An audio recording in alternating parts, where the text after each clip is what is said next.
Kami kelompok gunung harta dari kelas C304 bersama Mbak Esti dan Mas Zafir di hari Rabu ceria. Kami dari kelompok Gunung Harta akan mempresentasikan tentang siklus kerja dan perencanaan internal audit atau audit cycle. Sebelumnya kita harus tahu dulu bahwa aktivitas audit itu dibagi menjadi dua perspektif. Yang pertama adalah melakukan tugasnya sebagai regular audit, jadi dia menjalankan fungsi pengawasan secara teratur, di mana tidak ada permintaan khusus, jadi itu merupakan hal-hal yang menjadi rutin aja. Dan yang kedua adalah di mana audit harus siap untuk menjadi spesial audit, di mana kalau misalnya tiba-tiba dia diminta bantuan untuk menginvestigasi setiap hal-hal yang urgent atau permintaan khusus oleh manajemen, itu harus dilakukan. Nah, apa aja sih yang menjadi tahapan siklus kerja internal audit atau audit cycle? Yang pertama adalah plan, rencana audit, di mana di situ audit bertugas untuk merencanakan setiap aktivitas audit yang akan dikerjakan, baik itu pemetaan risiko dan pengendalian, penerapan strategi audit, hingga penyusunan program audit. Dan yang kedua adalah do atau pelaksanaan audit. Ini merupakan implementasi dari plan. Jadi setiap rencana yang sudah ada itu dilakukan dan dilaksanakan. Nah, dalam hal ini juga continuation audit atau database yang sudah ada di tahun-tahun sebelumnya itu juga merupakan hal yang penting dan dipakai dalam hal ini. Dan yang ketiga adalah cek atau penyajian hasil audit, di mana setiap hasil temuan yang ada itu harus dikonfirmasi ulang. Gunanya apa? Untuk melakukan rechecking atau pengecekan ulang, misalnya double checking, triple checking, sehingga dalam penyajian hasil laporan audit itu tidak menjadi salah atau ada hal-hal yang tidak relevan. Kemudian setelah itu akan ada audit report yang akan diberikan kepada auditi ataupun pihak-pihak yang berkepentingan. Dan yang terakhir, peninjauan kembali hasil audit. Ini merupakan aktivitas evaluasi atau aktivitas review. Jadi di sini audit akan mengevaluasi kinerjanya dalam 1 tahun ke belakang, sepanjang tahun. Hasil review ini juga sepenuhnya akan dipakai untuk tahapan perencanaan audit ke depan. Jadi dipakai dalam perencanaan audit di tahun berikutnya atau di periode berikutnya. Untuk materi selanjutnya dilanjutkan oleh teman saya. Selanjutnya yaitu pemetaan risiko dan pengendalian. Aktivitas ini merupakan awal perencanaan audit dan aktivitas yang menentukan dalam memberikan garis besar tentang arah seluruh aktivitas internal audit. Mengapa? Karena pemetaan diperlukan saat setup perdana unit kerja internal audit, sebelum mengawali tahun kerja baru internal audit, dan ketika akan melakukan pemeriksaan perdana ke bisnis unit. Ada 3 faktor yang perlu diperhatikan dalam melakukan pemetaan, yaitu ada acuan pemetaan, lingkup pemetaan, dan batasan pemetaan. Yang pertama, kita akan membahas tentang acuan pemetaan.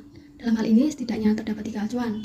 Yang pertama ada strategi korporasi, yang digunakan sebagai acuan umum karena menjadi tujuan jangka panjang seluruh bisnis unit dan manajemen dalam membuat strategi unit kerja.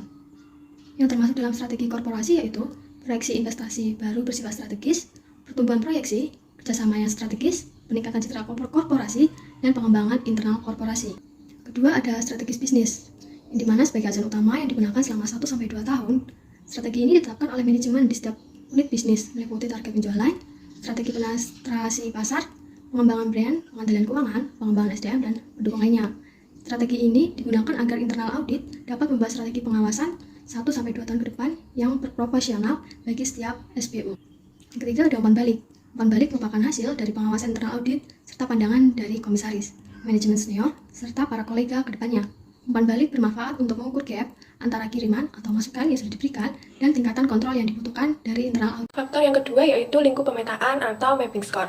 Lingkup pemetaan dibentuk dari pemilihan berbagai kelompok objek pengawasan audit yang dianggap penting dari ukuran kinerja dan kepentingan pengendalian. Objek audit terkandung dalam lingkup yang pertama, jajaran perusahaan yang tergabung dalam grup korporasi, yang kedua semua departemen teknis dan wilayah kinerja yang memberikan kontribusi yang signifikan, yang ketiga berbagai pos perkiraan laporan keuangan yang penting, dan yang keempat semua aktivitas bisnis yang dapat menambah nilai perusahaan. Lalu untuk pemilihan objek pengawasan sendiri ini didasarkan pada pemahaman terhadap acuan pemetaan yang selanjutnya akan dibuat kelompok-kelompok objek pengawasan. Selanjutnya ada batasan pemetaan. Ada beberapa hal yang mendasari batasan pemetaan.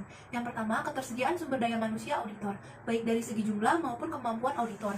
Yang kedua, waktu kerja. Dalam satu periode audit itu 1-2 tahun. Di samping mengantisipasi hari libur nasional, juga disesuaikan dengan kalender perusahaan dan setiap unit bisnis. Yang ketiga ada alokasi dana operasi yang disetujui. Khususnya bagi auditor yang bertugas keluar kota akan membutuhkan dana transportasi, akomodasi. Yang keempat ada akses ke audit grup objek. Walaupun auditor itu bersifat independen, namun banyak juga pemilik atau pemimpin perusahaan yang tidak begitu percaya memberikan akses ke suatu bidang yang dianggap sensitif. Selain beberapa hal tadi, ada juga peristiwa atau aktivitas yang menjadi fokus, seperti perusahaan atau unit yang belum layak diperiksa, penggantian shareholders, direktur maupun manajemen, dan juga yang terakhir waktu yang wajib dialokasi ke seluruh tim internal audit. Nah, untuk persiapan seperti pengembangan program audit. Untuk pasca pelaksana seperti tindak lanjut temuan, pembuatan laporan audit. Juga pengembangan kompetensi auditor seperti training, workshop, evaluasi kerja. Maka dengan adanya batasan tersebut, itu diperlukan audit prioritas. Pemetaan ini itu akan dijadikan dasar pembuatan program audit. Baik, yang selanjutnya yaitu strategi audit dalam mewujudkan keberhasilan korporasi sebagai kesuksesan audit. Jadi, strategi audit adalah perumusan risk and control mapping menjadi blueprint bagi seluruh aktivitas operasi audit internal, di mana strategi audit digunakan sebagai media komunikasi audit internal ke seluruh lingkungan korporasi untuk mempertahankan dan mendorong terwujudnya strategi plan perusahaan. Nah, jadi strategi audit ini perlu dicanangkan agar seluruh stakeholder memahami keunikan audit internal, mendukung kiprah audit internal, dan bersinergi dengan audit internal. Lalu, apa saja yang perlu dicanangkan dalam strategi audit ini? Yang pertama, long term strategi, kedua, short term strategi, dan yang ketiga, mid term strategi. Selain itu, strategi audit juga perlu dinilai dengan penetapan sejumlah faktor keberhasilan. Ada 3 perspektif dalam membangun strategi audit. Yang pertama yaitu perspektif misi utama, di mana hal ini mendorong terwujudnya internal control system dan risk management yang kuat di perusahaan tersebut. Kemudian yang kedua ada perspektif corporate strategi atau strategi bisnis, di mana perspektif ini tuh mewujudkan target pertumbuhan usaha melalui penerapan peran pengawasan yang efektif. Kemudian yang ketiga itu ada perspektif internal audit development, di mana dalam perspektif ini tuh membangun tim internal audit yang menjunjung tinggi kode etik profesi dan integritas, serta memiliki kompetensi yang tinggi di bidang pengawasan. Selanjutnya saya akan menjelaskan mengenai program audit. Terdapat beberapa program audit, yaitu yang pertama ada jadwal kerja atau audit schedule dan anggaran kerja atau audit budget. Secara komprehensif, jadwal merupakan kesatuan rencana kerja setahun yang terdiri dari referensi kalender kerja tahunan korporasi dan setiap SBU, jadwal pelaksanaan kerja internal audit, serta rencana evaluasi dan pengembangan internal audit. Agar target pada rencana strategis internal audit dapat dicapai, maka sebaiknya jadwal audit pada tahun berjalan tersebut tidak terlalu sering diubah, kecuali jika terjadi perubahan signifikan pada risk atau control mapping dan adanya permintaan spesial dari audit terhadap pihak tertentu seperti komisaris, BOD, dan manajemen. Maka hal ini perlu dipertimbangkan untuk melakukan reschedule agar dapat disisipkan beberapa aktivitas tambahan. Perubahan yang terlalu sering terjadi akan menunjukkan pemetaan risiko dan pengendalian internal yang tidak memadai, serta kendala tidak dapat diantisipasi. Secara spesifik, terdapat 4 anggaran internal audit. Yang pertama yaitu ada operasi rutin. Operasi rutin ini contohnya seperti ATK serta fasilitas kantor. Yang kedua ada operasi khusus. Contoh dari operasi khusus yaitu audit visit, audit investigasi, serta audit research. Dan yang ketiga ada pengembangan SDM. Pengembangan SDM contohnya bisa berupa rekrutmen baru, pelatihan SDM, serta koleksi literatur. Yang terakhir ada peningkatan fasilitas. Peningkatan fasilitas ini berkaitan dengan dukungan teknologi terhadap software dan hardware. Kemudian ada pengembangan panduan kerja audit dan formulir audit. Panduan kerja audit dan formulir audit adalah standar dalam kertas kerja audit, yaitu sarana untuk memudahkan para auditor dalam mengidentifikasi masalah. Standarisasi kertas kerja audit ini dimaksudkan agar memperoleh sejumlah manfaat, yaitu sebagai media pengembangan kualitas risk management dan internal kontrol korporasi. Yang kedua, sebagai media untuk menjabarkan berbagai titik kritis risiko atau pengendalian yang ditetapkan. Yang ketiga, mewujudkan kesamaan perspektif berpikir para auditor terhadap cara memandang, mengidentifikasi, dan menggali objek pemeriksaan.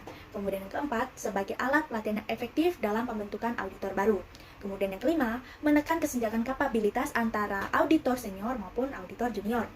Kemudian yang keenam, sebagai dasar pengukuran sumber daya yang dibutuhkan. Kemudian ketujuh, menjadi media pembinaan bagi para audit. Oke, selanjutnya ada pengembangan SDM dan organisasi audit. Sebaik apapun perencanaan audit, tetap saja faktor SDM itu ya paling menentukan terhadap keseluruhan audit program. Apa saja sih biasanya yang ada pada perencanaan audit itu? Seperti ada rekrutmen anggota baru, program orientasi dan pelatihan, peningkatan pengetahuan wawasan, juga peningkatan keterampilan penunjang. Materinya biasanya dikembangkan sendiri oleh tim internal audit. Untuk materi yang lebih advanced itu biasanya auditor itu dikirim ke outhouse atau luar, sehingga lepasnya dari pelatihan di luar itu dapat diterapkan di internal yang sudah ada. Perangkat organisasi apa saja yang diperlukan? Ada piagam audit, seperti yang kita ketahui itu piagam audit itu ada dokumen resmi yang dikeluarkan untuk menetapkan tujuan peran serta batasan tanggung jawab dan wewenang. Yang kedua ada kode etik audit, yaitu prinsip-prinsip kepribadian, etika wajib diketahui monitor setiap internal audit. Yang ketiga ada komite audit. Komite audit itu dibentuk komisaris audit. Yang keempat ada struktur organisasi, yaitu unit kerja internal atau deskripsi tugas. Selanjutnya nih, ada pengembangan sistem aplikasi dan teknologi pendukung audit database, yaitu audit knowledge data mining dan pengembangan teknologi pendukung merupakan hal yang biasanya umum terabaikan dan kurang dipedulikan seperti itu ya. Contoh dari audit database ini ada seperti arsip kertas kerja, kuesioner, analistik, dan lain sebagainya. Ada juga master data terkait informasi penting, terus juga ada hasil pengembangan dari serangkaian fitur, lalu ada juga data analisis. Baik, selanjutnya saya akan menjelaskan mengenai pelaksanaan audit. Jadi, apa itu pelaksanaan audit? Pelaksanaan audit merupakan implementasi dari program audit, seperti merealisasikan jadwal kerja, menggunakan anggaran aktivitas, melaksanakan pemeriksaan berdasarkan panduan dan kertas kerja audit, kemudian menggerakkan SDM dan perangkat audit yang dimiliki, serta yang terakhir yaitu mengembangkan audit database. Nah, pelaksanaan audit ini dibagi menjadi dua. Yang pertama yaitu cara peninjauan fakta atau pengambilan data. Jadi, di sini saya akan membahas yang pertama. Jadi, cara peninjauan fakta atau pengambilan data ini akan dibagi menjadi dua. Yang pertama yaitu audit secara langsung di lapangan, dan yang kedua, audit secara tidak langsung di balik meja. Untuk audit secara langsung di lapangan ini, auditor akan turun langsung ke lokasi audit, bertatap muka, melihat fakta dan proses, atau bahkan mengambil bukti secara langsung. Untuk yang kedua, yaitu audit secara tidak langsung di balik meja, auditor akan memanfaatkan data yang dapat diakses dari kantor audit internal, seperti data online sistem perusahaan, lalu data yang berada di bagian finance atau akuntansi, kemudian laporan perusahaan cabang yang masuk ke kantor pusat, dan masih banyak lagi.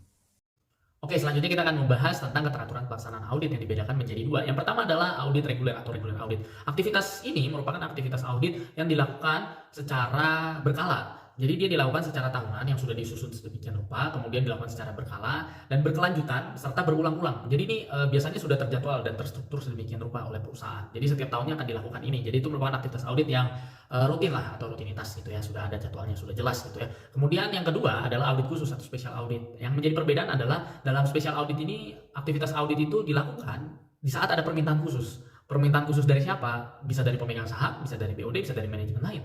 Intinya bahwa kalau tiba-tiba nih misal ada masalah, tiba-tiba ada hal-hal yang tidak terduga, yang tidak diinginkan dan sifatnya itu urgent atau harus segera diselesaikan, harus segera diperiksa, ditemukan solusinya, pengendaliannya, resiko-resiko apa, nah itu yang harus didahulukan. Itulah yang merupakan pelaksanaan audit dari audit khusus atau spesial audit.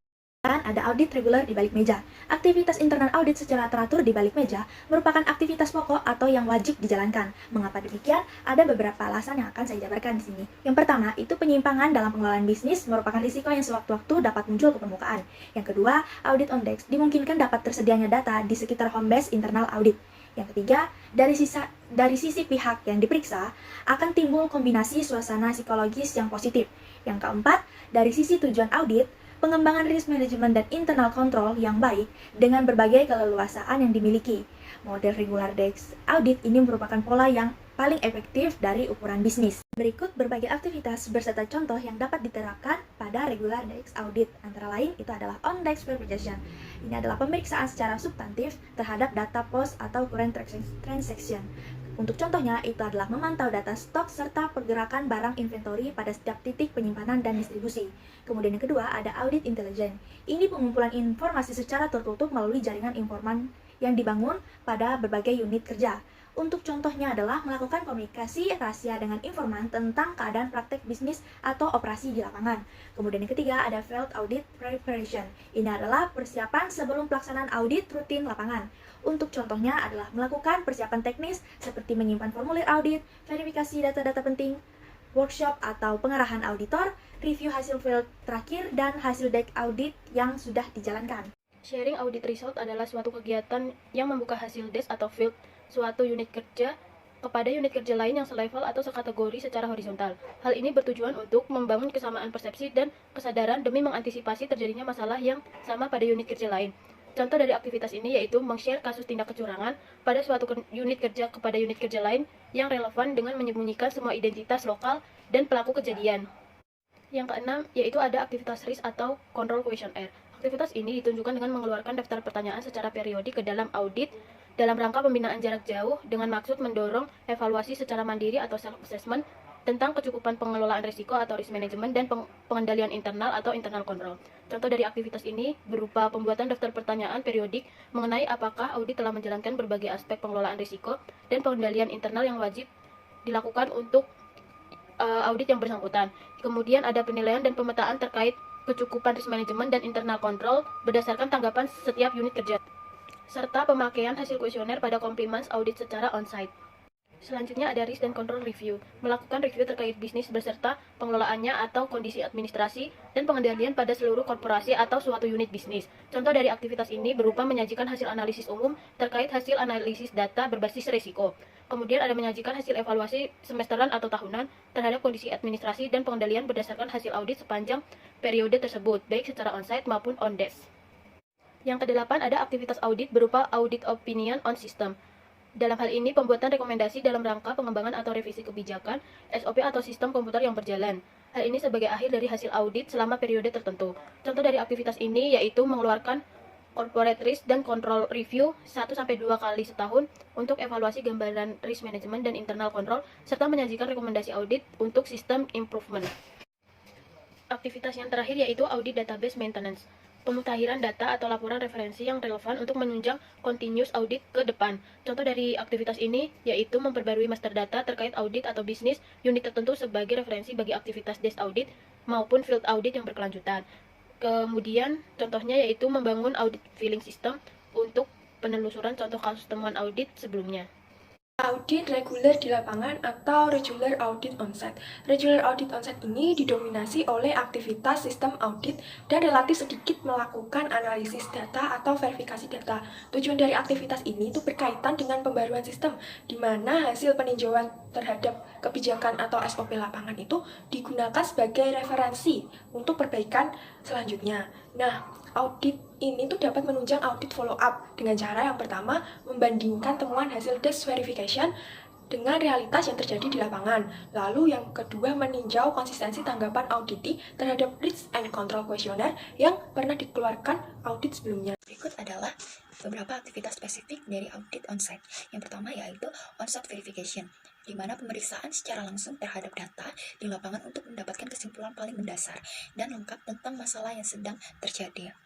Yang kedua ada desk audit atau field audit follow up, yaitu tindak lanjut atau konfirmasi hasil desk audit atau field audit sebelumnya dengan membawa semua data yang relevan ke lapangan. Yang ketiga, ada compliance audit, di mana pengamatan atau pengujian secara kasat mata mengenai tingkat kepatuhan audit dalam menjalankan sistem atau standar yang berlaku, atau kaidah administrasi dan pengendalian yang benar. Dan yang ketiga, operational coaching ini seperti melakukan pembinaan secara langsung tentang prinsip-prinsip penerapan fisik, manajemen, dan internal control yang baik pada setiap bidang pekerjaan di lapangan. Selanjutnya yaitu ada special audit on desk. Special audit on desk dipakai untuk melakukan investigasi khusus terhadap critical problem yang mendesak, baik permintaan manajemen atau adanya pengaduan serta keanehan yang terlihat dalam analisis data. Adapun beberapa aktivitas audit beserta contoh penerapannya. Yang pertama yaitu ada aktivitas investigatif audit on desk, merupakan penyelidikan secara on desk terhadap suatu objek berdasarkan pengaduan atau adanya indikasi penyimpangan yang dijumpai pada hasil reguler desk. Contoh penerapannya yaitu ada pemeriksaan terhadap data maupun transaksi seperti pengukuran terhadap dampak negatif dari resiko yang cukup besar terhadap praktek bisnis. Yang kedua ada analisis berbasis risiko. Contoh penerapannya, analisis penjualan seperti biaya terkait penjualan, analisis derivatif yang berfokus pada objek penunjang penjualan seperti efektivitas iklan dan promosi. Kemudian ada riset atau survei yang melibatkan ahli di luar perusahaan, seperti pengukuran tingkat kecukupan risiko manajemen atau internal kontrol perusahaan. Yang ketiga, ada peningkatan manajemen risiko. Contoh penerapannya itu seperti melakukan edukasi, memperkenalkan prinsip-prinsip risiko manajemen dan GCG ke seluruh jajaran perusahaan. Oke, yang terakhir ada audit khusus di lapangan yang membawa misi perubahan. Audit khusus di lapangan ini tidak termasuk program audit internal atau dengan kata lain bersifat kasustik atau project based. Audit ini juga merupakan muara dari aktivitas audit lainnya dalam menyelesaikan dampak langsung dari residual risk, yaitu timbulnya fraud. Hasilnya nanti akan menjadi rekomendasi agar pihak terkait dikenai sanksi sesuai dengan peraturan perusahaan yang berlaku maupun struktural organisasi. Audit khusus di lapangan meliputi proyek observasi berupa yang pertama ada investigasi langsung di lapangan. Contoh penerapannya adalah mengambil data bukti pendukung di lapangan dan menginterogasi pihak terkait. Yang kedua ada survei dan riset dengan mengambil topik tertentu seperti mengevaluasi kecepatan dan kualitas pelayanan frontliners.